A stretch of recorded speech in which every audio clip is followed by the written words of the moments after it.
It is a great honor to welcome Geoffrey Wheatcroft on this program. He is a journalist based in Britain, and he's also an author of a recent biography, so to speak, of Winston Churchill. It is titled Churchill's Shadow, An Astonishing Life and a Dangerous Legacy. How are you today, Geoffrey? Thank you for joining the show. Fine, thanks.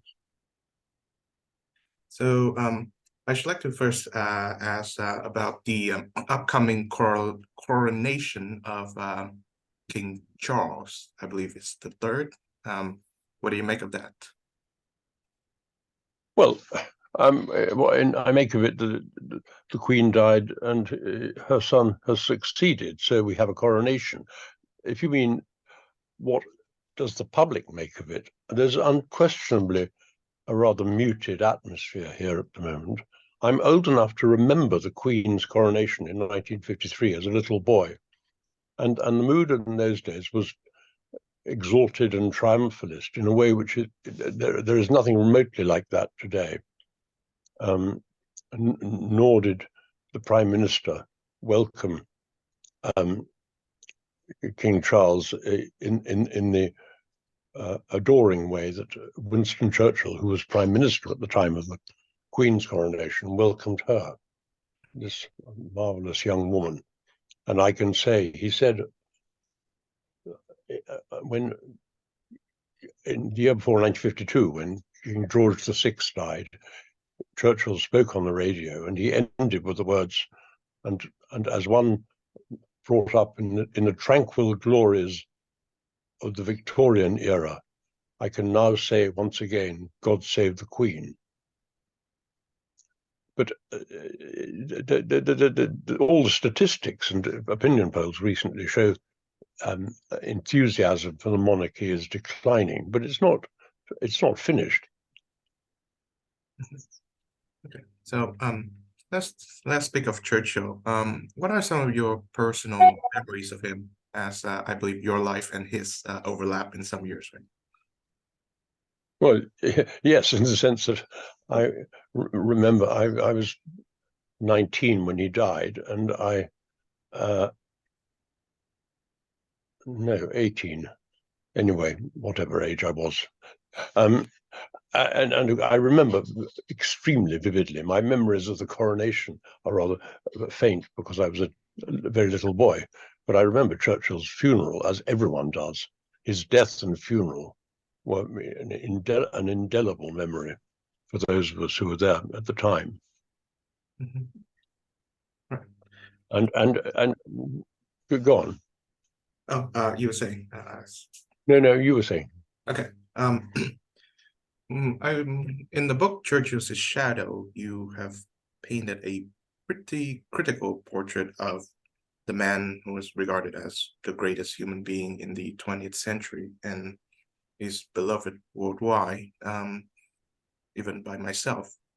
So, what are some of the virtues and achievements that we should emulate or we should commemorate? Well, of course, there's really one above all else, and that is simply the date 1940. Churchill became Prime Minister at a moment when his country was in extreme peril, and indeed the whole future of free civilization, at least for the West, was imperiled. And it looked as though Hitler might succeed in conquering not only the whole of Europe, as he did, but England as well. And Churchill's contribution that year was of historic importance. And he was, in some almost mystical way, exactly the right man for that particular moment.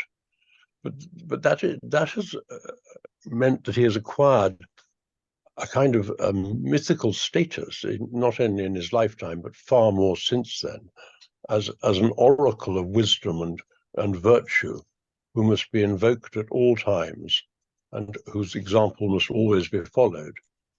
In fact, his political career was very checkered. He had some achievements to his credit, as, for example, very briefly as Home Secretary before the Great War, when he was remarkably humane in his attitude towards prisoners. But his record as First Lord of the Admiralty really collapsed with the Gallipoli expedition in 1915, which he wasn't the only person responsible for, but he bore a large responsibility, and he took the whole blame for it. And then later, his years as Chancellor of the Exchequer can't really be called a success. His return to the gold standard in 1925 has been universally, it was condemned by Keynes at the time, and almost no one today would defend it. And then in the 1930s, he acquired this luster as the man who preached resistance to Hitler and German nationalism in the latter half of the 1930s. But in the first half of the 1930s, he was preaching defiance of Gandhi and Indian nationalism in very brutal terms. And it may be, I mean, it is absurd to deny that Churchill was in some ways a reactionary and a racist, not by our standards, but by the standards of his time and his contemporaries. But it was his belief in Anglo-Saxonism and in British greatness, which made him able to give such inspiring leadership in 1940. Of course, his career is rich in ironies. I mean, he said in a letter to the Viceroy of India, only 2 years before the Second World War, that my whole life from now on will be devoted to one thing, which is preserving the British Empire in all its glory for a few more generations.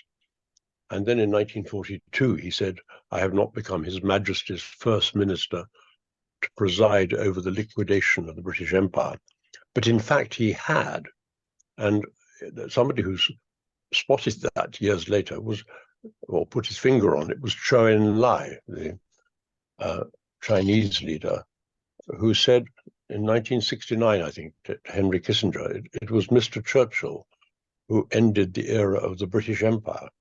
That was not his subjective wish, but that was the outcome. And by leading the country in the war to victory in the way that he did, Churchill did, in fact, indirectly precipitate the decline and fall of the British Empire, which few people nowadays would regret, but he did.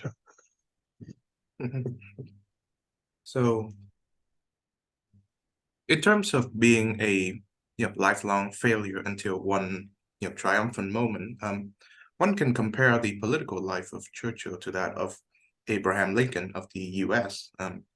He was throughout his life a failed career politician, but then there's a triumphant moment when he was elected president of the United States and also the leader of the Union Army against the Confederates in the Civil War, and also the liberator of the American slaves. One can argue that he did it just for political expediency, and that if he could preserve the Union without emancipating slavery, he would have preserved the Union anyway. But nevertheless, Lincoln was still remembered as the man who emancipated slavery, and the chapters that were leading up to it, perhaps they were just preparationary. One can argue the same with Churchill from the beginning up until 1940, no? Mm. Well, that's right. I mean, one recent biography of Churchill by Andrew Roberts, who incidentally, I should say, has been extremely critical of my book,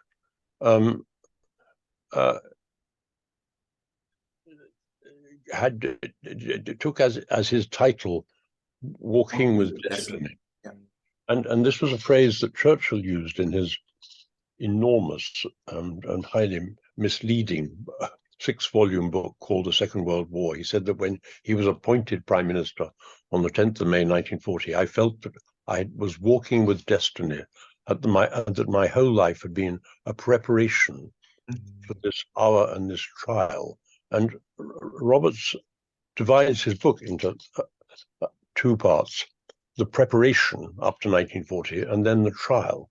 And the implication that Churchill's career until 1940, which another author years ago called in the title of a book "A Study in Failure," was somehow or other a preparation for that moment, which was completely unprecedented, unforeseen, unrepeatable.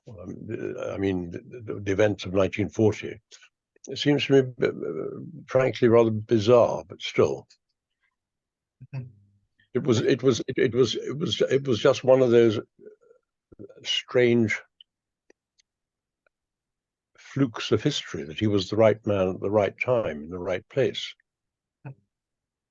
Well, I think I was first introduced to your own Churchill book based on the that Spectator piece that Roberts. Oh, well. Yeah, I like to explore both sides of the debate, or all of it if there are more than two. But he said that yours is an anti-Churchill book. It is packed with errors and vituperation. That's an interesting word. It throws all the old mud at Churchill, but fortunately none of it sticks for a dire want of evidence. What would be your retort to that? Well, first of all, I don't think it is. My book is not intended to be an attack on Churchill, or not in any simple terms. It is true that in the New York Times, where my book received, by contrast, a very favorable review, it was called the best indictment of Churchill yet published. Well, authors who complain about unfavorable reviews are bad enough, and to complain about a favorable review would be pretty intolerable. But I was rueful because reading that, because I had not intended to write an indictment of Churchill, and I was very glad when another writer, Rupert Christensen, praised my book, but also said he described it as Wheatcroft's reassessment of Churchill. And please note, it is a reassessment and not a demolition job. A reassessment was my intention, however people take it. But Churchill has been so smothered in praise over the years and has become, as I've said, such an heroic character, almost standing outside history, that it's really now very difficult to write about him with detachment. Incidentally, Roberts' review, I don't want to talk about that, but he said, I'm talking about the mistakes or inaccuracies in the book, and one that particularly enraged him was my saying that Churchill had shown sympathy for fascism.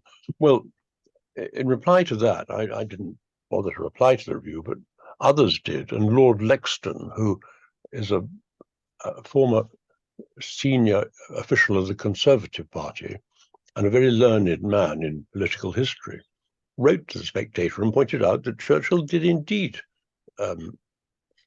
express sympathy for Mussolini in particular, in the most extravagant terms. He called Mussolini the greatest lawgiver among men. And although Churchill may have been genuinely attached to constitutional parliamentary government in his own country, he did not apply that elsewhere. He didn't think that the Italians were good enough for democracy, perhaps. Mm-hmm. Well, I think when I myself think of Churchill, the first thoughts that came to mind are not critical thoughts, but mostly praiseworthy stuff. He did defeated fascism. He was right about the totalitarian nature of the Soviets, and he, after all, led a very, very remarkable life. But of course, I'm sure this has been asked many times before, but why does Churchill need a reassessment? Because, as what I have just said, he has become an heroic or totemic figure, especially in the United States, in England as well, who is regarded as Sir Michael Howard, the great historian, put it, as imbued with unique virtue and wisdom, which Churchill himself wouldn't have claimed. And he is again and again invoked by American politicians, and during the Brexit referendum, he was invoked by both sides in the referendum, some saying that he would have wanted to leave the EU, some saying that he would have supported staying in. One of those who made the latter claim was his grandson, Sir Nicholas Soames. The curious thing is that you're asking the question of what would Churchill do, as though that was the answer to all political problems or international problems. The curious thing is that, above all, he has this aura as the man who opposed appeasement and favored resistance to Germany and rearmament as well in the late 1930s. And that was his own version in a very misleading book called the first volume of his 6-volume book about the Great War, The Gathering Storm. He is the title of that first volume. But whenever Churchill's name has been invoked since in my lifetime, in any practical context, it has led to disaster. That was true of the Suez operation in 1956. It was true of the Vietnam War, when Lyndon Johnson said that if he didn't send more troops into Vietnam, he would be like Neville Chamberlain capitulating to Hitler. And it was true again and again and again, right up to 20 years ago, the Iraq War, when President George W. Bush liked to stand in front of the bust of Churchill, which is in the White House, and quote him endlessly while taking his country, and Tony Blair took our country, into a criminal and catastrophic war. I can think of very, very few cases, if any, when the invocation of Churchill's name and aura have led to success. Well, I guess in order to make a fine reassessment of Churchill, one has to, I guess, look back at the series of policies made by Chamberlain and Stanley Baldwin before him, which are, in truth, admittedly conciliatory to Hitler and the Nazis, which culminated in the Munich Agreement and peace in our time. But the way I see it, all perspectives from left to right has said that that was a wrong move, idealists and realists too. So how should you reassess that period of leading up to 1938 in Munich?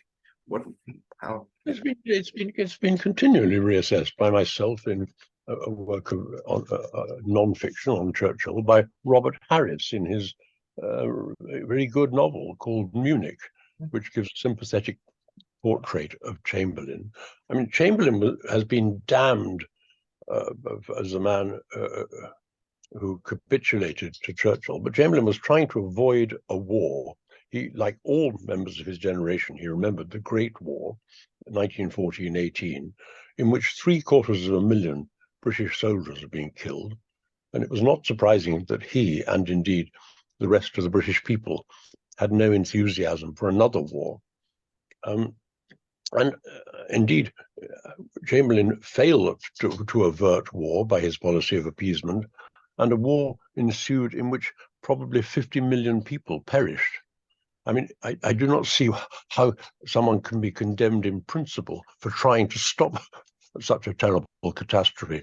The Munich Agreement, in particular, ceding the Sudeten German territories to Germany, was an act of national liberation and self-determination, if you accept the principles that Woodrow Wilson had more or less imposed on the Allies after the Great War. It was acknowledged by everyone that the 3 million German minority in Bohemia or Czechoslovakia or the Czech Republic, did not wish to be ruled by the Czechs, and that it was a great injustice. This was said by people on the left as well as on the right, and it was said immediately after the treaties in 1920. And so it seems it's very easy to condemn Chamberlain, and in one way it is right, because he thought that he was trying to redress a national injustice. But what it looked like was a capitulation to brute force on Hitler's part. And of course, what happened then was that after 6 months after Munich, when Hitler had said he had no further territorial ambitions in Europe, what was left of Czechoslovakia collapsed, and Churchill took over the whole of the Czech part of it, Czechia or Bohemia. And that was when Chamberlain in March 1939 accepted that he had failed and gave a guarantee that if Hitler invaded Poland, Great Britain would go to war, which was what happened on the 3rd of September 1939. And incidentally, the country was much, not so much in military terms or in terms of aircraft and so forth, but to have gone to war over Czechoslovakia in 1938 would have been deeply divisive. It's not at all certain that, for example, Canada or South Africa would have joined in such a war. The British people would have been deeply skeptical and unenthusiastic about it, having been told about this injustice to the Czech Germans. Whereas in 1939, as Churchill himself said in a rather marvelous speech on the first day of the war in the House of Commons, he said, we know that we are entering this war as a nation united and with clean hearts. And that would not have been true a year earlier. Well, I think one retort I can give to, I guess, your reassessment of Chamberlain's policies is to mention a novel by Kazuo Ishiguro from your side of the Atlantic, The Remains of the Day, where the main character is the butler, and he remembers his time serving under a British lord, Darlington, and then as the novel progresses, he learns that the lord is kind of sympathetic to the fascist Nazi cause because of two things. He thought that we just went through a war and we don't want to do that again, and two, he believed that the Treaty of Versailles, which was signed in 1919, was too harsh on the Germans and the fascist movement and Hitler, which is expressing their grievances towards the economic and political sanctions imposed by Versailles. In some ways, the most sympathetic interpretation I can think of when I think of Chamberlain is similar. It's like that. Because of these two things, he has misread Hitler. Do you believe that to be the case? Well, Chamberlain was out of his depth dealing with Hitler. Chamberlain was a very clever man, a very gifted administrator who, incidentally, transformed the country in the 5 years that he was Minister of Health in the second half of the 1920s. He was one of the creators of the entire system we now think of as our public welfare or social security.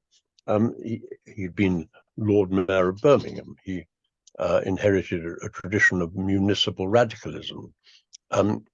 He had no real conception of the character of Hitler. He thought he was a man he could do business with, which wasn't the case. But it seems harsh to blame him for that. And as it happens, and this may seem contradictory, I strongly reject the belief that the Treaty of Versailles was a harsh or vindictive or Carthaginian treaty inflicted on Germany. though you can still see this in the pages, as it said, in the pages of the New York Times, for example, to this day. In fact, the treaty was quite lenient in many terms. The real problem was that the Germans had been offered an armistice by Woodrow Wilson, above all, rather than had been made to accept defeat in November 1918.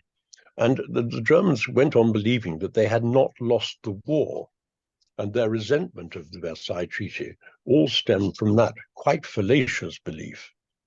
And Churchill must have had some inkling of that, although he was critical of the Treaty of Versailles in some ways. But in 1943, Churchill and Roosevelt agreed on a policy of unconditional surrender, and they were blamed for that by some people, I think wrongly. But unconditional surrender, you see, Woodrow Wilson, who played such a malign part in these matters, in my view, had picked up the phrase peace without victory. This is 1917. And he had this foolish and unrealistic idea that you could have a peace, a war which no one had won. And it was precisely because of that that the Germans nurtured this grievance that they had been tricked and, of course, betrayed by stabbed in the back. The army had been stabbed in the back by civilians and Jews, with the consequences we know. And in 1945, no German looking around the total catastrophe which had engulfed his country could say, oh, we haven't really lost the war, because it was very, very horribly clear that they had. And we have had 77 years of peace since. Germany has never since been a threat. Oh, one of the things that both yourself and Andrew Roberts can agree on is that the worst or possibly one of the very bad chapters of Churchill's life is when he was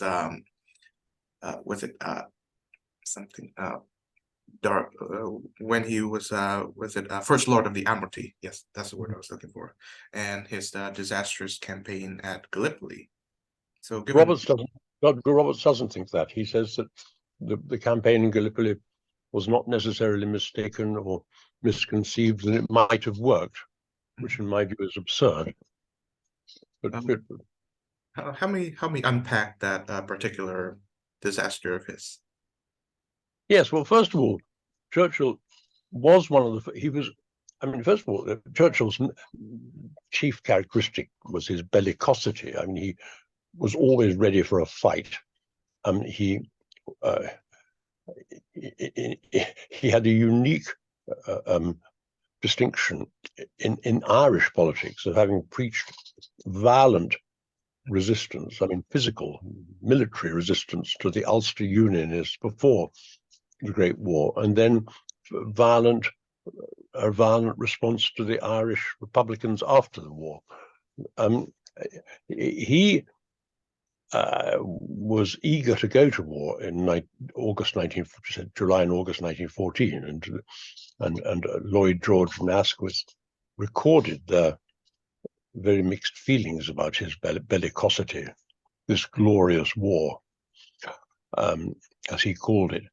By the end of 1914, Churchill had more perceptibly than most people recognized that the Western Front in Europe was going to be a hopeless stalemate, and it was impossible for one side or the other to win an immediate dramatic victory, as had been the case in most wars of the 19th century. And he was trying to find some expedient and some way around this problem. And he came up, and not he alone, but he was very much an enthusiast, with the idea that Turkey had entered the war, the Ottoman Empire, in the autumn of 1914. And he came to this view that if Turkey was knocked out of the war, it would be the end of the Central Powers of Germany and Austria-Hungary, something for which there is no conceivable reason to think he was right about that.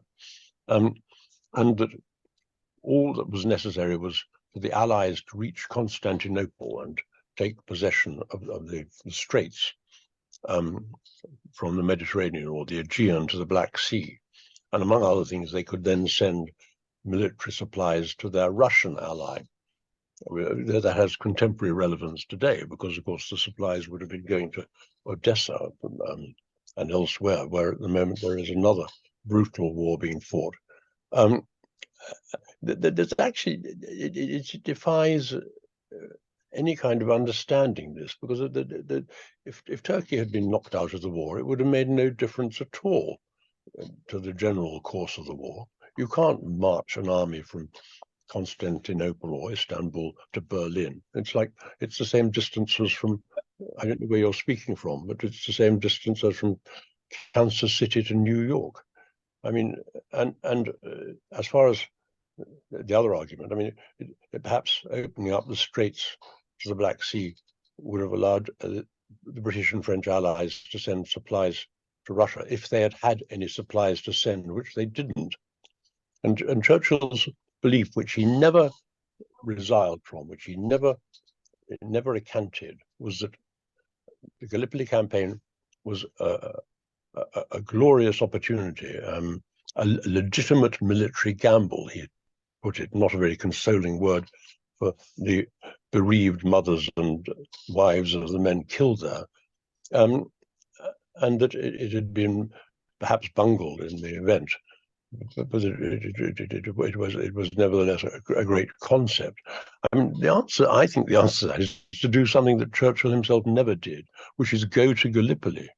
And I've been there, and you've only got to go there to see that the whole thing was a totally crazy idea in every single way, to land an ill-prepared Allied force on the very tip of this long peninsula where they were they thought they were going to be unopposed by the Turks. In fact, they barely got ashore and spent the best part of a year being bombarded by the extremely good Turkish artillery.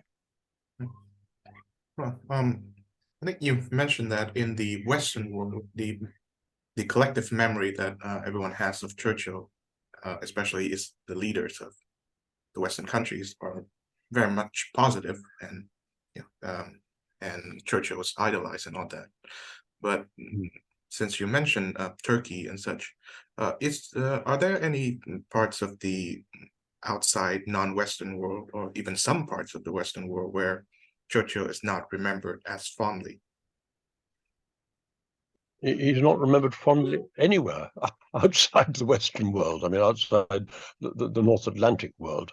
My friend Pankaj Mishra once said to me, it is not easy for an Indian to love Churchill. I think I could have worked that out for myself. And it's true. Churchill, there's no getting away from the fact that Churchill was a racist, not just by our standards today, but by the standards of his own time, and that he thought the Indians were entirely unfit for self-government, let alone the Africans. And you've only got to read what he said about. I mean, for example, the Bengal famine of 1943 is still a contentious question. It has been debated endlessly. Some people have said that Churchill was not really culpable, and it certainly had a large variety of causes, as such events tend to have. But what really matters is simply what Churchill said. I mean, at that time in 1943, there were reports of a famine in occupied Greece, and Churchill said, the starvation of anyway underfed Bengalis matters less than that of sturdy Greeks. I mean, he could not have made it clearer that he thought that a non-white life was of less value than a white life. And he really held that view instinctively throughout his life. But by the way, I'm going to have to finish at 11, if that's okay. Yeah, we'll wrap up around that time. So one of the impacts or the consequences of Churchill's policy after the Second World War is the Middle East in general, the tensions and the fightings and the non-peace of that situation. And one can argue that the Middle East is what we see as the Middle East today is largely his creation in particular, and also his support for Zionism and the creation of the state of Israel too. How would you assess his works in, I guess, construing the Near East, as we call it? Well, one of the unforeseen consequences of the First World War was that Great Britain and France as well acquired large new colonial possessions in what we call the Middle East. The French in Syria, the British in what is now Iraq, and then to the west of that, what was called Palestine, including today Jordan, as well as all the land controlled by Israel between the Jordan and the sea. Churchill was a committed supporter of Zionism and visited Palestine. He partitioned Palestine in 1921 when he was colonial secretary, dividing it into what was going to be called for the next 25 years Palestine, British Mandatory Palestine, which is the territory controlled by Israel today, and on the east or the west, the left bank of the Jordan, the kingdom of Transjordan, placed under an Arab prince chosen by the British for the purpose, and he's still there, or rather his successor is still there, the kingdom of Jordan. And Churchill was not without awareness. He immensely admired the young Zionist pioneers whom he saw making the desert bloom, as though the country was, backward and uninhabited beforehand. And he became resentful of the Zionists at that time, not long after the British had taken responsibility for Palestine, because, as he said, they seem to think we will use the whole weight of the British Empire to suppress the Palestinian Arabs and allow the settlement to go ahead. But he continued to support it, and he expressed his views in 1937 in the most remarkable fashion. That was when he was giving evidence to. By 1937, it had become clear to the British, in fact, rather earlier than that they had bitten off more than they could chew in Palestine, and they had landed themselves with a completely hopeless, intractable problem, and the conflict between the Jewish Zionists and the Palestinian Arabs, who were still the great majority and who did not want their country taken over. And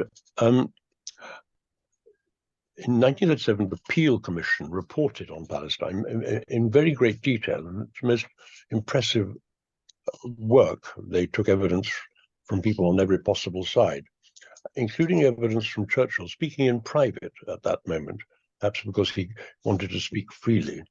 And when he was asked whether he didn't think the Palestinian Arabs were suffering an injustice in being supplanted by the Zionist settlers, he said no.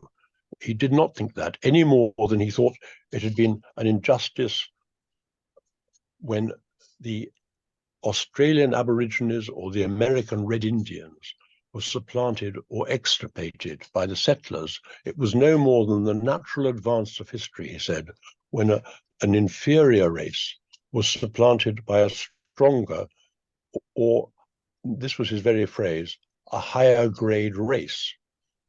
So he thought that the Jews were a higher grade race than the Palestinian Arabs, just as he thought that the English settlers in North America had been a higher grade race than the indigenous Americans, and that it was quite right, therefore, that the Jews should be taking over the country. Not even Benjamin Netanyahu would want to quote that, I think, today as a justification for Zionism and the creation of the State of Israel. So Churchill is a very dangerous supporter for Zionists and Israelis to invoke, once you look at what he actually said. So this is the final question, since I'm very much mindful of your time.